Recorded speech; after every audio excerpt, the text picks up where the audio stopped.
అందరికీ శుభోదయం. బుద్ధి వికసించని మందబుద్ధులకు శుభవార్త.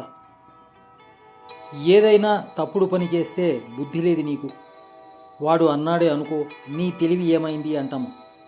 అంటే మన తెలివే మన బుద్ధి అన్నమాట. మన బుద్ధి ఎంత వికసిస్తే అంత తెలివే వ్యక్తమవుతుంది. బాగా వికసించిన బుద్ధి గలవారు చాలా గొప్ప తెలివిని కలిగి ఉంటారు. అన్ని సందర్భాల్లోనూ చాకచక్యంగా పనులను చక్కబెట్టుకుంటారు. మందబుద్ధులు తప్పుడు పనులు చేస్తూ పశ్చాత్తాపానికి గురవుతారు. అదేవిధంగా ఉన్నత మనస్సు గలవారు ఏదో ఒకటి అందరికీ ఇస్తూ ఆనందంగా ఉంటారు.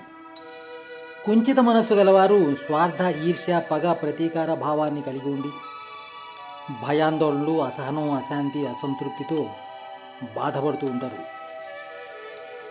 నీచ సంస్కారాన్ని కలిగి ఉన్న బుద్ధి లేక మనస్సు మానవాభ్యుదయాన్ని నాశనమొందించగల ప్రేరణను జనింపచేసి వారి చేత ఆ పనులను చేయించి కర్మలకు స్వేచ్ఛను కలిగించి ప్రకృతి భారాన్ని సమతుల్యపరుస్తాయి.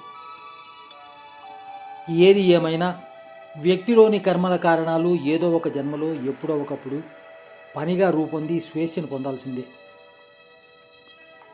ఉన్నత సంస్కారాన్ని కలిగి ఉన్న బుద్ధి ఆ వ్యక్తిలోని చేతనాశక్తికి ప్రేరణ కలిగించి ఏదో ఒక నూతన శక్తికి ఉనికిలోనికి తేగల శాస్త్రజ్ఞునిగా రూపొందిస్తుంది. అదేవిధంగా ఉన్నత సంస్కారాన్ని కలిగి ఉన్న మనస్సు ఆ వ్యక్తిలోని చేతనాశక్తికి ప్రేరణ కలిగించి ఏదో ఒక శాస్త్రమందు అభిరుచిని కలిగించి పండితునిగా రూపొందిస్తుంది. గొప్ప శాస్త్రవేత్త అయినా, గొప్ప పండితుడైనా వారి ప్రావీణ్యానికి వారు పొందే ఆనందం ఇంద్రియానందానికే పరిమితమై ఉంటుంది. ఎందుకంటే అదంతా సాధనాభరితంగా ఏర్పడ్డ సంస్కారాల ఔన్నత్యమే అవుతుంది. కాబట్టి సంస్కారరహిత మనోబుద్ధులు ఏర్పరిచే ప్రేరణ ద్వారా తెలుసుకున్న జ్ఞానం అనుభవాత్మక విజ్ఞానంగా రూపొంది పరమానందాన్ని కలిగిస్తాయి. అది ఇంద్రియానందానికి అతీతంగా భాషగా వ్యక్తపరచలేనిదిగా ఉంటుంది. మనోబుద్ధి చిత్తాలుగా ఉండే చైతన్యం, కాన్షియస్నెస్ స్థూల శరీరమందు జాగృతావస్థగా ఉండే మనస్సుగా, అన్నశక్తిని పనిశక్తిగా రూపొందిస్తున్న అవయవాలను నియంత్రిస్తూ ఉంటుంది. సూక్ష్మ శరీరమందు స్వప్నావస్థగా ఉండే బుద్ధిగా, పనిశక్తితో పని చేయిస్తూ కర్మఫలాన్ని స్థితిగా ఏర్పరుస్తున్న అవయవాలను నియంత్రిస్తూ ఉంటుంది.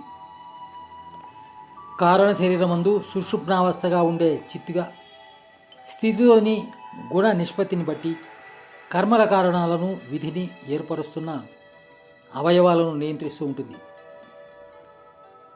బుద్ధి స్వప్న లేక యోగ స్థితిలో ఉన్నందున, చిత్ నుండి ఉన్నత లక్ష్యాన్ని గ్రహించలేనందున, మనసును ఉన్నత లక్ష్యానికి నియంత్రించలేనందున, గత కర్మల కారణాలకు ఏర్పడ్డ స్వభావం పొందిన కాలగతిలో ప్రేరణ పొందుతున్న సంస్కారానికే మనస్సు పనిచేస్తూ స్వేచ్ఛ లేక అవే ఆలోచన, అవగాహన, అభిరుచుల స్థితిని పొందుతూ సుఖదుఖాలకి లోనవుతూ నిస్సహాయ స్థితిలో మార్పు పొందగల అవకాశానికై నిరీక్షిస్తూ ఉంటుంది.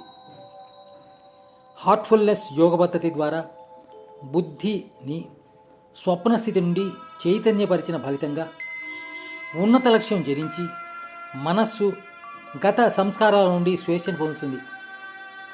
ఫలితంగా ఉన్నత లక్ష్యాలు చిగురించి మనస్సు కొత్త అభిరుచిని పొందగలుగుతుంది.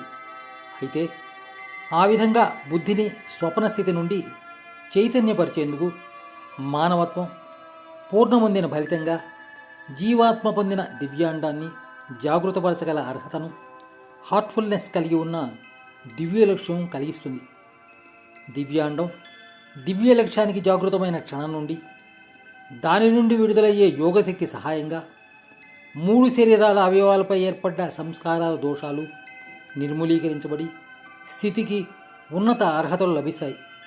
ఫలితంగా రోజుకొక ఉన్నత ఆలోచన, అవగాహన, అభిరుచులు కలుగుతాయి.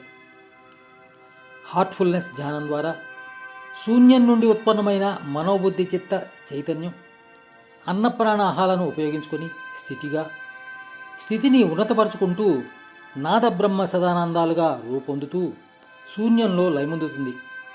అంతటి మహోన్నత హార్ట్ఫుల్నెస్ నుండి ప్రసరితమయ్యే ప్రాణాహుతి శక్తి కలిగించే ఆనందానుభవానికి పరమానంద సదానందాలను పొందుతాం. ప్రేమతో బందా సుబ్రహ్మణ్యం.